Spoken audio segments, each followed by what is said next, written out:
సంవత్సరాల తరబడి ఎన్ని మందులు వాడినా మీ మోకాల నొప్పులు తగ్గట్లేదా? ప్రాణ పెయిన్ క్లినిక్ లో అత్యాధునిక చికిత్స. ప్రొటెస్ట్ ల భాగంగా ఇక్కడ చాలా మంది చాలా యాక్టివిటీస్ చేయడం జరిగింది.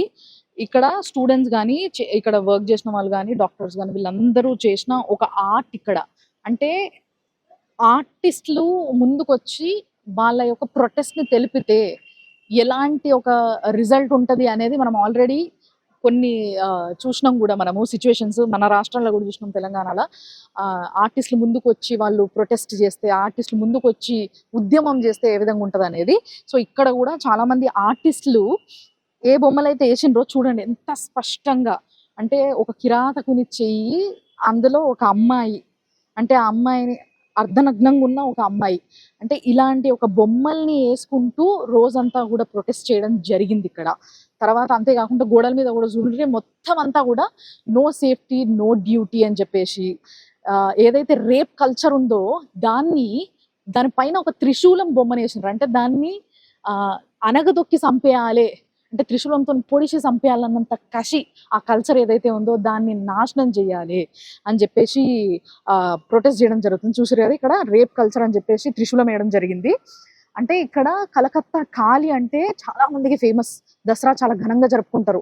ఆడవాళ్ళందరూ కూడా ఒక్కొక్క కాళీగా తయారవుతారు, ఒక్కొక్క భద్రకాళిగా తయారవుతారు. చూసారు కదా కింద ఇగో కాళీ అమ్మవారు బొమ్మ వేసిండ్రు. ఇక్కడ అమ్మవారు కంటి నిండా నీళ్లు పెట్టుకుంటుంది, అంటే కంట్లకి వెళ్ళి నీళ్లు రక్తం గారుతుంది. కాళీ అమ్మవారి ఫేస్ వేయడం జరిగింది ఇక్కడ. సో ఇది కూడా నిజంగా చాలా బాధాకరమైన విషయము.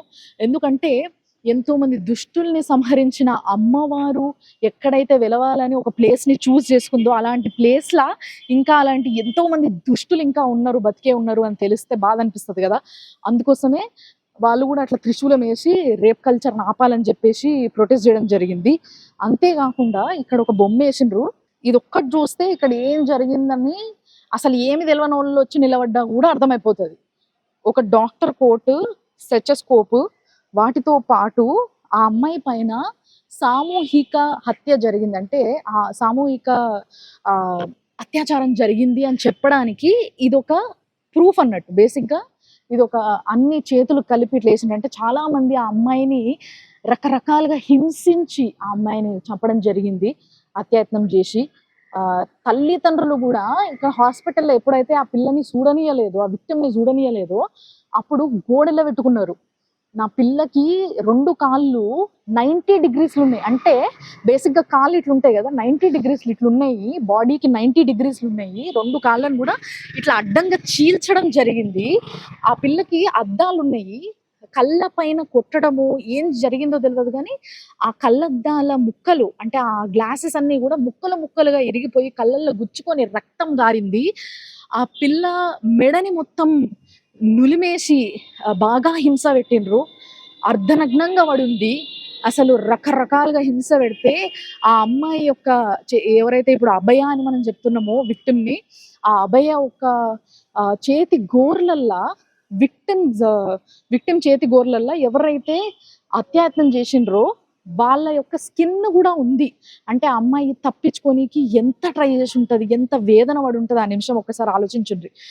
గట్టిగా అరిసి గీకి రక్కి అట్లా చేయడం వల్ల ఆ అమ్మాయి గోర్లల్లో మొత్తం కూడా ఆ పర్సన్ ఎవరైతే ఆమె మీదకి వచ్చారో ఆయన స్కిన్ మొత్తం కూడా ఆమె గోర్లల్లో దొరికిందంట. ఈ లెక్కన వాళ్ళు ఎవరు అనేది తెలుసుకోవచ్చు. ఒక సంజయ్ రాయ్ అనే ఒక వ్యక్తి మాత్రమే దొరకడము, అంటే ఒక వ్యక్తిని పట్టుకున్నారు వెంటనే ఒక సంఘటన జరగంగానే అని చెప్పి. అరే అవును, ఒక సీసీ కెమెరా పనిచేస్తుంది, ఒకటి కాదు యాక్చువల్గా అక్కడ ఆ దారిలా ఏదైతే సెమినార్ హాల్కి పోయే దారిలో సీసీ కెమెరాలు ఉన్నాయి. ఈ వ్యక్తి ఆ సెమినార్ హాల్కి పోవడము రావడము 2 కూడా సీసీ కెమెరాలో రికార్డ్ అయినాయి. వెళ్ళేటప్పుడు ఆయన చెవులో ఒక ఇయర్ బడ్ ఉన్నట్టు, అంటే మన ఏవైతే ఇయర్ ఫోన్స్ ఉంటాయో అవి ఉన్నట్టుగా అది చూయించింది, రికార్డ్ చేసింది. దాని తర్వాత 4 గంటల ప్రాంతంలో, అంటే పొద్దున్న 4 గంటలకి ఆ సెమినార్ హాల్ చుట్టూ కొంచెం ఆగమాగంగా కొంచెం అనుమానాస్పదంగా అక్కడనే తిరుగుతుండడము అది కూడా రికార్డ్ అయ్యింది. ఆ సమయంలో ఇంకొకటి ఏంటంటే ఆ అమ్మాయి డెడ్ బాడీ పక్కకి సేమ్ అదే ఏదైతే ఇయర్ ఫోన్ ఉండేనో ఆయన చెవుల అది అక్కడ పడిపోవడం కూడా పోలీసులు కలెక్ట్ చేసుకోవడం జరిగింది. అంటే ఇక్కడ ఇంకొక విషయం ఏదైతే మనం నోట్ చేసుకోవాలి ఏంది అని అంటే, నలుగురు, ఐదుగురో లేకపోతే ముగ్గురు, నలుగురు కలిసి ఆ అమ్మాయి పైన ఈ అఘాయిత్యం చేసిండ్రు అన్నప్పుడు ఒక్క వ్యక్తే ఎట్లా రికార్డ్ అయితాడు అందులో? మిగతా వాళ్ళు ఎందుకు రికార్డ్ అవ్వలేదు? వాళ్ళు కూడా అక్కడికి వచ్చే ఉంటారు డెఫినెట్ గా. ఆ దారిలో కాకుండా ఇంకో దారిలో బయటికి వచ్చి ఉంటారు. ఇంకోవైపు సీసీ కెమెరాలు లేవా? లేకపోతే ఆ సీసీ కెమెరాలు పనిచేస్తున్నా కానీ ఆ మిగతా వ్యక్తులు ఇంకా ఇన్ఫ్లుయెన్స్డ్ కావచ్చు, లేకపోతే ఇక్కడ ఎవరైనా వర్క్ చేస్తున్న వాళ్ళు కావచ్చు, కాబట్టి వాళ్ళని కాపాడడానికి మొత్తం అందరూ కూడా వాళ్ళందరినీ షీల్డ్ చేస్తున్నారు అని చెప్పేసి ఏదైతే ఒక అనుమానం ఉందో ఇక్కడ ప్రొటెస్ట్ చేస్తున్న వాళ్ళ, అది నిజమా అనేది కూడా నిజంగా చాలా మంది పోలీసులు కానీ లేకపోతే ఇక్కడ ఉన్న వాళ్ళు కానీ ఈ అన్యాయాన్ని దగ్గరుండి చూసిన వాళ్ళు మాట్లాడాల్సింది. నిజంగా ఇవాళ కాకుండా రేపన్నా మనం ఈ విషయం బయటికి రావాలి, మాట్లాడాలని, ముందుకు రావాలని నేను కూడా మనస్ఫూర్తిగా కోరుకుంటున్నా. మీరు చూస్తూనే ఉండండి సుమన్ టీవీ. ఎక్స్క్లూజివ్గా కోల్కతాలో ఏదైతే ఆర్జీకర్ హాస్పిటల్లో నేను వచ్చి ఇక్కడ మొత్తం కూడా కవర్ చేయడం జరుగుతుందో, ప్రతిరోజు ఇక్కడ ప్రొటెస్ట్ చేస్తున్నారు రకరకాలుగా. ప్రతిరోజు ఒక స్టెప్ ముందుకు వెళ్తుంది ఈ కేసు. సుప్రీం కోర్టులో ఉంది ఇప్పుడు ప్రస్తుతము. సో ఏమేమి జరగబోతుంది అనేది నేను ఎప్పటికప్పుడు అప్డేట్ ఇస్తా ఉంటా లైవ్ లో. మీరు ఫాలో అవుతూనే ఉండండి సుమన్ టీవీ.